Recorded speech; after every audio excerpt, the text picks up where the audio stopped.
Coming up, report feds pressuring more doctors to ask patients about their guns. Under Obamacare, they now become total agents of the state. That's a Kit Daniels article. Just went live at Infowars.com and PrisonPlanet.com. Be sure and spread that out to everybody and get it on Facebook and Twitter. Gun control advocate urges kids to inform on parents turn in their firearms. Yeah, I mean, they actually have them steal the firearms in the video and take them to the police. Talk about super crazy and super dangerous. Also, Walmart, Amazon, Kmart, Sears told to stop selling toy guns by the police in New York, who I guess are the state attorney general. Just thinks he's God. No judge, no jury. And the governor said if you're a gun owner, just get out of the state. Or if you're pro-life, just get out of the state. Speaking of North Korea, I'm going to get Dr. Steve Pachinik's take on that. He's been to North Korea. He did a lot with South Korea. We're going to get his take on the situation with Russia. He grew up in Cuba, has a very interesting background. We're going to cover the waterfront, just bam, bam, bam with Steve Pachinik. But look at these headlines. North Korea's internet is having serious problems. It's already limited to just a few cities, as we showed satellite photos. Only 2 cities have power. That's being reported by The Verge newspaper.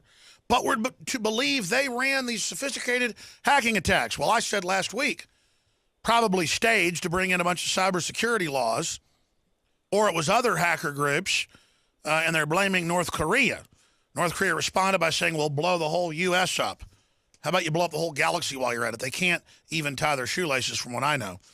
North Korea threatens strikes on U.S. amid hacking claims. And they've come out and said that they did not do it and that it's a false flag by Obama. I hate to be agreeing with North Korea, but that's certainly where it points.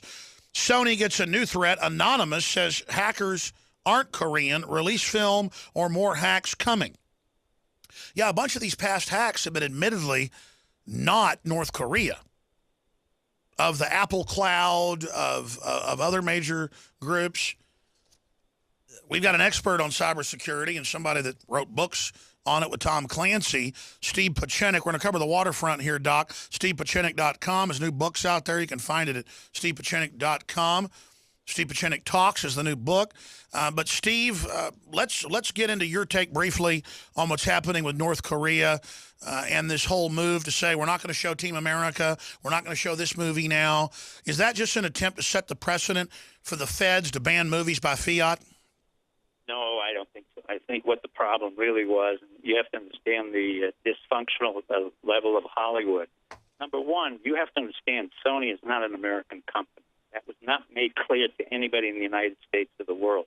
Sony is a Japanese company. It's a wholly owned subsidiary of a Japanese Zaibatsu. So the issue really relates between North Korea and Japan, which has a long-standing history of discontent and fighting since World War II and prior to World War II. This has nothing to do with the United States.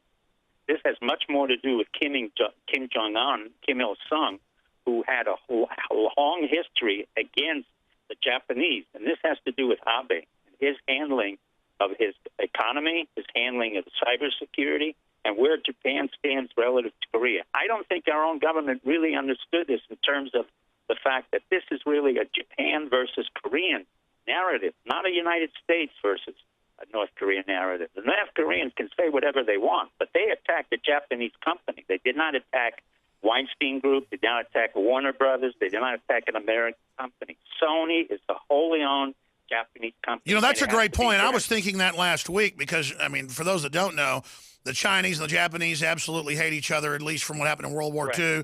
Even bigger atrocities by the Japanese in what is now North and South Korea, and they still follow that World War II propaganda that the original, granddaddy came out of, that they're still at war with Japan. They're constantly threatening to nuke Japan.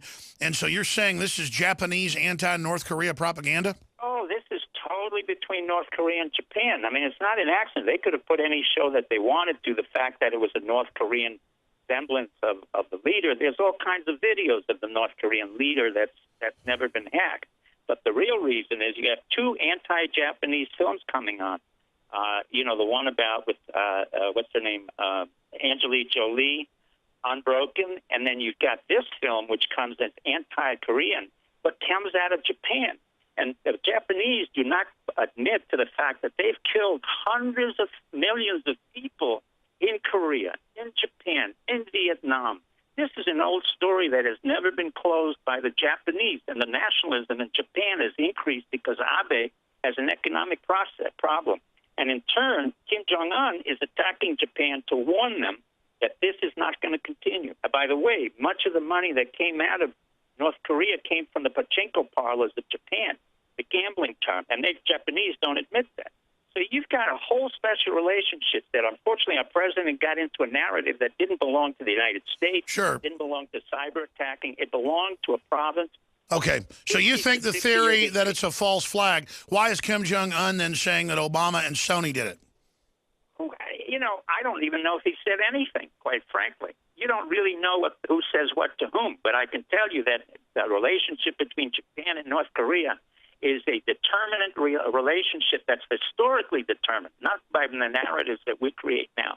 The minute I saw that, I said Sony's in trouble because it's Japanese, and the man who runs it, Linton, who was the head of a publishing company, doesn't know anything. Doesn't know how to manage anything. Well, they admit Sony is in trouble and may be sold.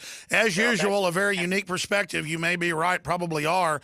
We know that they're in a propaganda war against each other. I've just got to say, I think of the Japanese, despite their past atrocities, we have our own here as a lot better than that Kim Jong-un. Japanese never had a Nuremberg trial like the Germans had. We have never indicted any of the Japanese war criminals who started biological warfare and killed American soldiers, British soldiers, Dutch soldiers, and killed Chinese civilians in Manchuria. We've never had that. And Hirohito has always been covered up as a butterfly enthusiast as opposed to the man who ran the Japanese biological warfare. So we have an old history here that comes out, and Kim Jong-un is emphasizing that point. The narrative goes away from America, right between Japan and North Korea. Now, they let you into North Korea, is that right? Yeah, I got in there through another passport. North Korea is basically a country like East Germany was for West Germany. It's a failed state, but we cannot unite it with an increasingly effective state like South Korea. And the reason for that is if we put the two countries together, they will implode. South Korea cannot handle the poverty and the scarcity of commodities and the ruling class, which is based on kleptocracy. So basically, the United States and the other countries that are involved in Asia are doing it very slowly, and quite frankly, it's China's responsibility. China is the guarantor for North Korea. China knows that very well. China has to handle North Korea. China will handle the hacking. And the Chinese are responsible when it comes to that. They know very well that North Korea can get out of control. So it's not an issue where the United States has to get into this or anybody outside of Hollywood, which is a dysfunctional institution, with another dysfunctional institution in North Korea. All right, let's shift gears because I want to get you on something about your life. It's very interesting. Dr. Steve Pachinik joins us right now. We don't know a lot about, how you were brought up, what happened. You were born in Cuba, right? Tell us about that, and then give us your take on Cuba. No, I was born in Cuba as a matter of fact, that the great liberal FDR did not allow a lot of the Holocaust survivors or my father and mother to come in through 41 during the war. My father was in the French army. My mother escaped to Spain and Lisbon, and they bought visas into Cuba. It was like Casablanca, the movie. So I grew up. I grew up there to the age of 5 or 6. We left. My mother spoke Russian. We knew that the Russians were coming in little by little. I didn't know Castro would be a communist, but she didn't like the Russians. She didn't like the communists. She didn't like the fascists. So we eventually got to the United States. The fact that I have fought the Cubans, Fidel's people, in Panama, and they're very effective. They're very smart.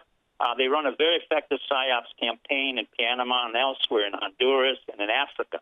The real issue is that after 50 years, the embargo really hasn't worked. What it's done, in effect, is made a lot of Midwestern farmers very wealthy, which I don't grudge their wealth. They made over $300 million in wheat and commodity sales. But the point of fact is it doesn't work anymore. And Cuba, after 50 years, is not really a strategic threat to anybody, alone the United States. We have so many Cubans now in Miami in the United States, and with the Burton Hill Act here, where they can come to the United States, touch the ground, they basically become United States citizens. So Cuba has always played an important part in the history of the United States. For example, during the Revolutionary War, Cuba was a transit point for which Benjamin Franklin and many of our founding fathers received illegal money from Spain and France and the guns and ammunition in order to fight the British. Most people don't know that. But eventually, Cuba was a de facto province of the United States. It has never been a strategic problem. Even during the Cuban Missile Crisis, I think Kennedy was not capable of handling it. We had a stand down. Eventually, it came through. Kennedy became a false legend. But the reality is, enough is enough. Cuba is really not our problem. Our problem now is really nothing. We've handled the Soviet Union very well. Now we've effectively handled Putin very well with the ruble and the effectiveness of the American economy. We're just formidable. I mean, coming this Christmas, America has to understand how strong we are in terms of our capitalist structure. And this results from the Bretton Woods Conference of 1944, where everything in the world is denominated against the dollar, including the ruble. And we've just knocked down, in this administration, they've knocked down the ruble, they've knocked down the ratings of Russia into junk bonds. And so now, effectively, the United States is a superpower, not only militarily, but economically. So but, Doctor, really let me stop you right there. Let me just stop you for a minute. Yeah. This is great game stuff. I mean, this sounds like British tactics to knock everybody else out so we're number one. But meanwhile, our same elite is taking our basic freedoms as well and foisting it into this global system. I mean, I want the American system to be successful and to be the culture of the world, but I wanted to do that through the fact that it's moral and upright. I mean, what did Russia do in the short term to deserve a destabilization and an attempt to take its gas lines into Europe? Why shouldn't they be able to have a gas pipeline into South Korea? Honestly, it had nothing to do with their gas lines as much as it had to do with the fact that Putin has been a kleptocrat for so long that he's been ruining the Russian economy. This came out of the Russians themselves. When he created the Sochi Olympic, he spent over $50 billion. He wasted out the internal reserves, and then there was a flight of capital. The issue of Crimea is a false issue. The real issue that came in was the issue that he's destroying the country. And like basically Yeltsin and Gorbachev, he's a very weak leader. Although he looks tough, he looks very effective, and he looks macho. He, in effect, was a very weak leader for Russia. What America needs is a strong technocratic leader in Russia that can actually create trade and can work in the international system. The point of fact here is not that we started it. Miss Merkel, who was the head of Germany, who knew him very well, basically said this cannot continue the way he's been acting as a kleptocrat, destroying the Russian economy, and the Russian people are now suffering. It was not a result of what we initiated. The effect of what we did in psychological warfare and economic warfare was a complete result of what Putin did to his own people. The Russians are great. They had nothing to do with it. This was directed to Putin, initiated by EU, and then followed by the United States. So are you saying that the West is putting Putin out of his misery and that he was already killing the country? Yes. That's exactly what we did with Yeltsin. That's what we did with Gorbachev. Now we're doing with Putin. What Russia needs is a clean minister who can run the country without any problems with kleptocracy and raping their own country. That's basically what we're doing. There's a man named Gordon there who's a prime minister, who was a financial minister. He said it himself. Russia was destroyed by Putin. We only helped it. But never doubt our ability to run a psychological warfare, economic warfare, when somebody comes in with tanks that are antiquated, airplanes that are antiquated, or threatens any of our partners in the EU. This is the formidable part of America and the fact that we can do something without even having to show our guns. Basically, we do it because we're very sophisticated. We've done it 20 years ago in economic warfare. We will do it again. It's not the imperialism of a British country. It's really the effectiveness of an international system that says we can no longer afford the kleptocracy that exists in one country in order to destroy it so that we can have the distorted trade. What we need is a fair trade system, even with Russia. It's for the Russians. Yeah, but I mean, saying Russia's kleptocratic is the pot calling the kettle black. I mean, look how kleptocratic our elites are. Well, I don't say our big corporations are not kleptocratic. Believe me, I'm not a theologian here, but it turns out that, in fact, we have a far more resilient system that works not so much at the elite level as it does on the local and the community level. Speaking of that, I want to shift gears. I want to shift gears and look at PSYOPs. I'm not a PSYOPs expert like you, but I'm not a doctor of psychiatry either, but I can look at MSNBC, CNN, the White House trying to stir up black-on-white crime, trying to create race riots, trying to say the police are the cause of all our problems. They're certainly have been turned into paramilitary units, but why is the establishment, or maybe you disagree, trying to stir up civil unrest? I see it as more divide and conquer. Well, I don't know if it's divide and conquer. I don't think the president's been a very effective leader internally in terms of articulating any position. The fact that he's black aggravates the situation. He knows that. Eric Holder is left. These are not two African Americans or blacks who came out of America. These are guys who were born other countries and came out of either the Caribbean, as Eric Holder did, and Obama, wherever else he came out of Kenya. The issue at hand here has to do with underlying simmering problems between the black community, which still has to get its act together without responding to agitators like Sharpton or Jesse Jackson, and the fact that you can even give credence to CNN, MSNBC, or any of the others is a joke, quite frankly, Alex, because we don't even have it anymore. No, I know, but they CNN, they have a small audience, and it's their viewers. CNN, they've knocked out Fox News. You're the only news I listen to, Alex. Well, what I'm saying is the remnant of the Democratic Party wants to run everything on racial division to change the subject from economics, and they're clearly doing it. I wanted to get your view on it, because they're trying to push a narrative that's going to trigger a bunch of cop killing. Now, I know the system's pushing it. Why do you think they're pushing it? Well, the problem that they're pushing, they may be desperate in looking at the various issues because they have no other issue to look at, but it's a very dangerous issue to look at cop killing and go against policemen on the local level. De Blasio understands this, but I didn't vote for De Blasio, and certainly I know people in New York who didn't vote for him. Again, we voted for people who are not qualified to manage major systems. As long as the Democrat or Republicans want to put forth candidates who are not capable of managing complex systems, this is what will happen. They will go to the lowest level of prejudice and the lowest level of propaganda and promulgate it, because that's all they know how to do. That's right. It's a dumbing down to just mindless idiocy. Correct. And that's what de Blasio is doing. He has no idea how to run a complicated city like New York. He's not qualified like Bloomberg. He wasn't effective as Giuliani. It's not a question whether you're Republican or Democrat. It's a question of, did you do what Alex Jones did? Build a business, build it up. Stay right there. Final segment. Stay with us. Final segment for the main broadcast. I'm going to go into some overdrive to talk to Cindy and Terry and Nelson, the folks that have been holding the longest. I'm Alex Jones, your host. If you just tuned in, Steve Pachenik is our guest. Comes on every few months. Always has interesting points and background. StevePachenik.com is his website. Okay, Doc, so we covered a lot of different issues today. Interesting perspective. I do monitor what I'd call dinosaur media, and I mean, that's all they've got, because big government, socialism, collectivism didn't deliver, so now it's just class warfare.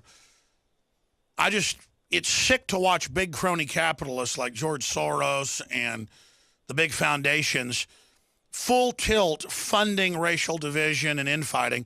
But I guess that's what they need to do to keep us from ever identifying them. What is your brief prognosis for the new year, the economy, and what's coming? I think my prognosis is very good. Number one, our economy is going to be growing very quickly as the oil price is going down to probably $40 a barrel. Number two, we're growing at a very fast rate, 3 to 5% per year. Small businesses are increasing capacity. Local government is becoming more and more effective as opposed to national government. We are going to stop going into other wars. We're going to start ceasing the war. We're going to have a Iran détente, and probably Palestine will be recognized. That's a far stretch, but I would say that's where it's going to go. We're going to realign the Middle East, and I think America will remain the superpower for quite another 5 to 10 years without any effort, without use of military force. What about China? Optimistic. What about other hot spots? China has to work with us, because Americans have to understand one thing. Every renminbi or every yuan that the Chinese have is calibrated against the dollar. So they can have as many renminbi as they can. but it really is against the dollar. China is now in a real state of economic problems. I don't wish it to collapse, but President Xi, XI, has now gotten rid of a lot of the kleptocrats, just like he did of Putin. He could have gotten rid of Putin. He's getting rid of all of the corruption within the military, within the Communist Party, and he's trying to regionalize the growth areas so they can grow. But unfortunately, China cannot grow as effectively as the United States. It will not be a dominant power. Even though its economy is larger than ours, our per capita income is very low compared to ours, whereas in the 20 to 30,000, theirs is in a couple of thousand. So there's no comparison between China and the United States. China will always work with us or against us, but for the most part, China is not a threat. What about their threats to go in and grab Philippine or Japanese islands? It's only a threat. Basically, we've had the Spratly Island issues, which I've written about 20, 30 years ago, but basically we act as the intercessor. Our sink pack, our Navy is very effective. Without our Navy, China cannot go through the Straits of Malacca or into the seas and the Pacific Ocean without our protection. So China needs us to protect their shipping. We protect 98% of this shipping. What do you make of China starting military action against Vietnam? Well, they can start it, but they have to remember they were twice beaten by Vietnam, and that's quite dangerous. Chinese know the Vietnamese have beaten them twice. It's not a good beginning for the Chinese. They're not going to continue with that. China has a bigger internal problem than it has external problems. And Xi is a very ruthless leader, and he will keep China controlled, but it has to be controlled. Within 1 year, you have 175,000 riots that have to do with corruption. Corruption, not communism. And we're seeing attacks on police and government when they're seen as not delivering justice. As you said, over 100,000 riots a year. I think if we see more government corruption here, we're going to see that phenomenon expanding. Well, the United States is interesting. We are a very quiet people, but basically it pushes too far. We do have the Second Amendment, and it's always there. We don't need to use it right now. I agree with you. We need to, whoever holds their fire to the end wins in this fight. Yeah. Dr. Pachenik, thank you. I'm Alex Jones, Infowars.com. We'll be back tomorrow live. I'm going to do some overdrive, Infowars.com/show. All right, moving through calls quickly. Thanks for holding while Pachenik was on. Cindy in Pennsylvania, you're on the air. Go ahead. Yeah, I originally called to speak about the police, but you said you got no answers pertaining to solutions. My solution is we quit listening to mainstream media on TV. When I saw them announce about the cop killing, I automatically thought false flag as soon as I saw the photo they showed. It showed a pistol, and it showed camo pants with guns on it, with blood on it. False flag, like Dormer. You know, the most surveilled cities in the country, they don't show us any videos. And I think the solution is, instead of always being on the defensive, we have to go on the offensive against this racism. And it would be great, Alex, if you could print out some Martin Luther King T-shirts and everybody start wearing them, and we just take up the flag of Martin Luther King, and we just of nonviolence. No, that's a great idea, and I wish MSNBC and others would do that, because they have a small audience, but they're definitely stirring stuff up. You know what's sad? This government, and the New York government, has been caught staging false flags and going along with them. So you have to look at it being a drill or setup. I watched the videos carefully, though. It looks pretty real to me. This guy killed his wife, and then there was a terrorism drill going on, and he went and killed them, or killed his girlfriend. And, you know, he already had blood on him when he put it out on Facebook that he was going to go do this. So Sandy Hook's for false flags. We got the blue screens and the kids going back in the building and no helicopters called. And, I mean, I don't want to go into it all, but, I mean, when it's a false flag, we'll say false flag. I don't know. I mean, this looks pretty real to me, but it's not a bad question to ask because they've got a history of it. Terry in Minnesota, thanks for holding. You're on the air. Hey, Alex, what's up? Good, brother. Go ahead. Hey, I was on StarTribune.com, and the grand jury of Minneapolis, the Hennepin County grand jury, cleared the 4 officers on the Highway 212 shooting in Eden Prairie. There were 2 people, Matthew Service and Don Pfister of Wisconsin. And what happened is the 2 were in a crash. They crashed the car, and then the Matthew Service came out with a knife And the 4 officers shot him right then and there. And then she came up, and then she got the knife, and he shot her too. Let me ask you a question. If you're in a car wreck, why do you jump out with a knife at the cops? And the last thing I'm going to do is the cops pull up, I'm going to jump out with a knife. I'm not saying it's good that they shot him, but why? I don't know. What I was concerned about is, they always talk about the tasers that they have, and they're so proud of them. Why aren't they using those? I hear you. I hear you. There's the article, grand jury clears police officers on Highway 212 shooting that killed a couple. I mean, is there video of them coming at him with a knife? Because there's so much lying that goes on. I mean, that just sounds crazy. You just jump out of your car from a wreck. You're not even being pursued by the police. And you run at them with a knife. That just sounds crazy. But people do crazy stuff. That's why I'm allowed to have guns under the Constitution to protect myself, because a cop can't be on every street corner. We're living in a real tyranny. Nelson in Florida. Thanks, Terry. Nelson, you got about 1 minute. You're our tail gunner. All right, Alex, I'm a musician in South Florida, and I wake up people every day, and I had a suggestion about putting together the Constitutional Freedom Truth Tour with, like, Hank Williams Jr., Willie Nelson, Ted Nugent, Billy Corgan. You know all the musicians that are, liberty-minded. And we do it every weekend, and when we educate people, we create info warriors in every city that we go to, and you host it. That's a great idea, but trying to get people and their managers to work together is like herding cats. There's a reason you don't see, like, people walking their cat, because they'll go in all directions. So, but it would be fun to do that.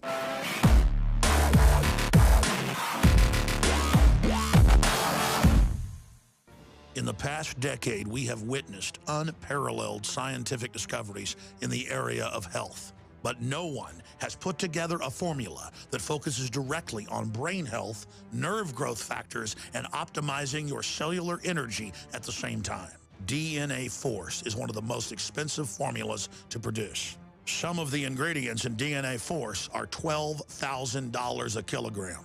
We are using the coveted, patented, only American source of PQQ, CoQ10, and more. You want the best that's out there at the lowest price anywhere? Well, we're bringing you a total win-win. The ultimate value, cutting-edge, trailblazing game changer that also supports the InfoWar. We have produced a limited run of DNA Force, and it will take up to 12 weeks to produce more once we sell out. Secure your DNA Force today at InfoWarsLife.com or call toll-free 888-253-3139. DNA Force from InfoWars Life.